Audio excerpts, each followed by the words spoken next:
ও নবী, রাত্রিবেলা দাঁড়িয়ে আপনি তাহাজ্জুদের নামাজ পড়েন, আশা করা যায় বিশাল সম্মানিত মহিমান্বিত জায়গায় আল্লাহ আপনারে বসায় দিবে গো নবী। ঠিক কি না? তাহাজ্জুদের সালাত পড়লে মর্যাদা বাড়ায় দেয় কে? মুমিনের বৈশিষ্ট্য, তারা রাত্রিবেলা তাহাজ্জুদের সালাত পড়ে। ইমানদারদের বৈশিষ্ট্য, তারা হলো ফুরসান আন-নাহার রুহবান আল-লাইল। রাত্রিবেলা তাহাজ্জুদের জায়নামাজে কান্নার ঝড় তুলে দিনের বেলায় ঘোড়া হাঁকিয়ে জিহাদের ময়দানে জিহাদ করে। ঠিক কি না? দিনের বেলায় চলবে কি? জিহাদ। জিহাদের কথা বলাতে ভয় পাইছেন? হ্যাঁ, অনেকে এখন জিহাদের সাথে জঙ্গিবাদরে লাগায়, এরকম ডাকাইত আছে না নাই? জিহাদের সাথে সন্ত্রাসবাদকে মিলাতে চায়, চিল্লা এখন ঠিক কি না?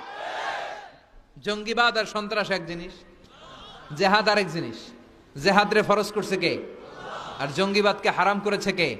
জঙ্গিবাদকে দমন করার জন্য আল্লাহ তাআলা জেহাদের মতো বিধানকে ফরজ করেছেন। চিল্লায় বলেন ঠিক কি না? যারা হকের পক্ষে, যারা কল্যাণের পক্ষে, যারা মানবতার পক্ষে, এরা হচ্ছে মুজাহিদ। আর যারা হক সহ্য করে না, মানবতাকে সহ্য করে না, শান্তির কথাকে সহ্য করে না, এরা হলো এক একটা জঙ্গি। চিল্লায়